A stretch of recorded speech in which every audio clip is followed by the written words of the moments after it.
Hey y'all, and welcome back to Winged Reviews. Today we are flying from Tokyo Haneda to Singapore on Japan Airlines 767 in their business class. So come along with me and see what this exciting journey has to offer. This is part of a multi-leg trip. So we are currently in the JAL Sakura Lounge because we have a 6-hour layover here in Tokyo Haneda. We just flew in on a 14-hour journey from DFW to Tokyo Haneda on Japan Airlines' new A350-1000 in their business class, and it was a mind-blowing experience. So if you want to go watch that, I will link that above in the top right corner. It was an amazing flight. This lounge is open to both first and business class passengers, and it's kind of unique because there's two floors. So the first floor and the second floor, and you can choose whichever one you want to go to, and they both have the exact same amenities and food. The lounge had a very large selection of alcoholic and non-alcoholic beverages and pastries and food. It was all served buffet style, so you could come and get as much as you liked. So that was really nice. There was a large variety of cuisines and definitely more than what is shown here, so everyone should be able to find something that they enjoy. The lounge also has a wide variety of amenities, including shower rooms, massage chairs, business centers, and a children's room. And this is all free to use, and you can request this through a website that you get with the Wi-Fi. And I think that's really good, especially when you have these long layovers like we had, like 6 hours. Another highlight of this lounge is that it had some amazing windows. The entire wall was windows and it looked right onto the ramp, and I was able to do a lot of plane spotting, which I really enjoyed. You can't really tell from any of these videos, but this flight is a red-eye. It departs at 12:05 and we get in at around 7 a.m. in Singapore. When we got here, the airport was absolutely packed. There was people everywhere. But now at 12 a.m., it is cleared out. There was barely any people. It was basically just our flight. So that was interesting, seeing from the super duper busy to not very busy at all. The airport also had a lot of these self-driving wheelchairs, which I thought were really cool. They were just roaming the halls, and that was really fun to see. If you are looking to book on a Japan Airlines 767, please be aware that there's 3 different types of seat layouts. The first one, it has 5 first class seats, 42 business, and 205 economy, and the business class is in a 2-2-2 layout. The second one has 42 business, 219 economy, and it is in a 2-2-2 for the business class. And then the one we are flying on today is 24 business and 175 economy.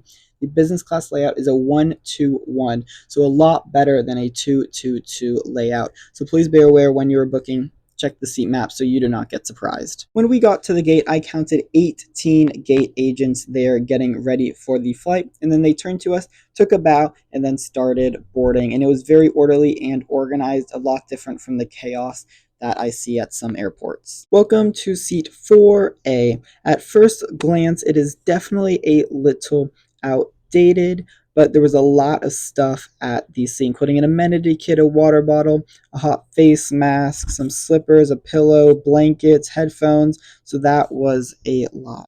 Here is a more in-depth look, and you can see how much turbulence we had. But there's a big TV screen in front of you, the literature pocket, a nice little pocket for the slippers that fit great. There is the seat controls on the right arm rest, this massive table that you can put stuff on. And then if you lift that up, there is the remote for the TV. I'm not really sure what you're going to put on that table because it slides off pretty easily though. This is the front of the seat with the TV screen and your power adapter and a USB. There's also a little shelf there, which I put a model that I got, and then the table pulls out from there. This is the back of the seat. It was pretty bland, and for comfort, it was okay. As we push back here at 12:05 a.m., we can see the line of 767s ready to head out, and we are now pushing back for the runway. There is a pretty short taxi time over to the runway, so I hope you enjoy this takeoff.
Before takeoff, the crew came around and asked what we would like to eat for our before landing meal, and there was a little bit of confusion because I was trying to order from the anytime menu with the soba disguy, and I received that right after takeoff. And it was actually really good. There was the soba noodles, which was delicious, and then the other little plate of sauces and tarts and stuff, which was okay. And I also got the JAL original drink, which was delicious. I would highly, highly recommend to try that if you're on a Japan Airlines flight because it was amazing.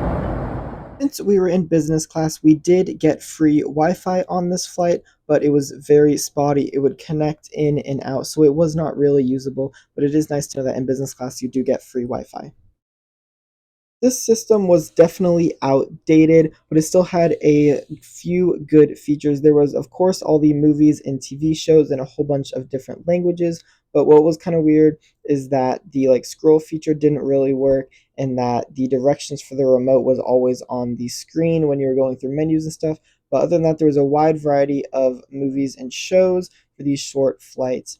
Another cool thing was that you also had access to some news videos if you wanted to watch that during your flight. And the last thing that this in-flight entertainment system had was a flight map. But other than that, the system was a little slow and laggy and a little bit outdated. They still did have the favorite feature that Japan Airlines has, which was kind of cool. The last thing I want to mention is that when you connected the headphones, you had to open the door on the side. So anytime the headphones were connected, the door was open and it swung a little bit. So that was kind of annoying. But other than that, the entertainment system is okay. Welcome to the forward lav on the 767. This is a pretty old plane, and the lav definitely shows that. There's a big baby change table on top with some toilet seat covers under that, and then the toilet. Over here we have all the amenities with some hand sanitizer, hand lotion, face mist, mouthwash, and a toothbrush. Pretty standard stuff for Japan Airlines. And then there is also some cups if you want to rinse your mouth out with some tissues and towels and stuff too. One thing I noticed is that all of the paper towels and toilet paper were squared or triangled off at the end. So that means that the flight attendants were definitely in and out checking on this lab to make sure everything was clean. So that was really nice. And it was definitely clean. So they have definitely done a good job. And then the other odd thing I noticed was that the sink, there's these little buttons for hot or cold, and you just kind of push it down, and then the water comes out with a short amount of time. Other than that, it was pretty good. Now, since this flight is taking place overnight, it is definitely time to get some sleep. The bed lies flat, and you can use your pillow and blanket. One thing I found is that it is definitely restricting. Your shoulders are really pushed in by the edge of the seat, and the seat as a bed is really not that comfortable, but it is definitely better than sitting in economy, I will say that.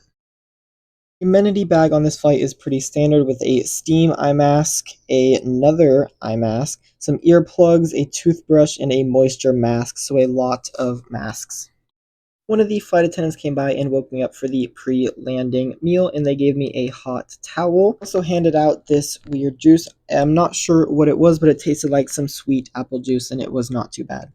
For the pre-landing meal, I chose the Japanese breakfast. I will not name everything that it came with. I'll put it on the screen, but just some of the notable items. Mackerel with sesame miso sauce, which was the main meal, some steamed rice, and miso soup with a lot of other side dishes. I also got the JAL original drink. The miso soup was delicious, as always. The mackerel definitely tasted like fish and was an interesting choice. And then that little bamboo cube looking thing in the left corner is the rice. And I will have to say it was amazing, perfectly steamed and not dry at all. So overall, this was a not too bad meal. After that, all of the lights stayed on and they started to do their descend procedures, and we had some interesting views coming in to Singapore. One thing I will say is that some people were still sleeping even when we were landing. I don't know if the flight attendant came by and told them to put their seat up and they just didn't listen, and then when they left, they put it back down. But there was definitely some people behind me that were still sleeping in a full angled position when we were landing, so that was kind of interesting to see. Overall, this flight was pretty good. I really enjoyed flying on the 767. The only other 767 I had flown on was an American Airlines one way back in the day, but I don't really remember that. So this was a fun experience, and I really enjoyed being in business class. The 12:10 departure time would not have been fun in economy. I probably would not have been able to get some sleep. But yeah, overall, this was a pretty good flight, and I hope you enjoy this landing into Singapore.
Thank you guys so much for watching, and I hope you enjoyed this video. Please hit that subscribe button and check out my channel for more flight reviews like this, and there will be some more coming soon as we wrap up this trip through Asia. Thank you guys so much, and I hope you have a great day.